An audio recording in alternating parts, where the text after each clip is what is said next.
As Clark is looking to buy a gift for his mother, some guys suddenly stop who are planning a robbery. The guys enter. As Clark looks for a gift, the man presents a meteor stone gift. Just then, the guy makes an extremely loud sharp noise, hurting everyone's ears. Glass even shatters. As Clark wants to stop the guy with the gun, the reflection of the meteor rock hits Clark right in the eyes. The owner stops the robber and the other one runs off.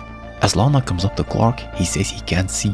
Martha and Jonathan worry how they should go about curing the problem, but Clark believes he'll get better. Lana says she'll help out if he needs something, but Clark reminds her of the issues between them. Clark suddenly begins hearing things way much louder and is irritated. He suddenly hears Chloe from far distance. She's talking to Lionel about not researching Clark any longer, and she also talks about Lex. He tells about this to his parents and Lex suddenly enters. He offers a doctor, but Clark says he'll have to learn how to live with it. He then tells him that he heard that Lionel thinks he isn't better and his work offer is a sham.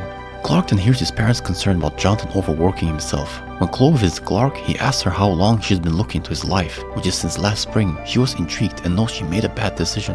As he meets up with Pete, he hears a loud rustling noise. It's the guy from the store who then tells Pete to get into his truck. He uses his powers and kidnaps Pete. The sheriff says there's not enough evidence to find the man. Pete's mom, who's a judge, says that they'll kill her son if they don't free the robber. Clark knows the dire situation and tries to get hold of his powers by turning on all noisy devices and appearly to focus on his father's voice. He then hears him saying to concentrate, and they practice it again and he gets better at it. Lex is displeased with his father's true intentions for his new position as he heard it from a source. Clark speaks to Lana and feels regret. He doesn't want to be alone, but she then pulls her hand away and moves. He then hears a truck again, tells her to get his dad, and manages to jump on behind the truck. Pete's captured and Clark hears him. The man hits him and Clark breaks in. As he looks around, the guy waves a welding torch in front of him and it hurts his eyes. He then takes off with Pete, but Clark can suddenly see vaguely. He can now see with a blur. Jonathan will help him, but then decides first to get Clark some glasses. Clark says that if Masterson gets exchanged for Pete, he'll follow him. Chloe comes to Lionel. He thinks she spoke to Lex. He cancels her column at the Daily Planet, but wants to tell him what she told Lex, but she claims she has not. When she threatens to go public about him, he tells her to be very careful. As Masterson's being released, Clark listens to his conversation. He wants him to off Pete and go to Metropolis. The guy says he'll make a pile of junk of Pete, so Clark takes off.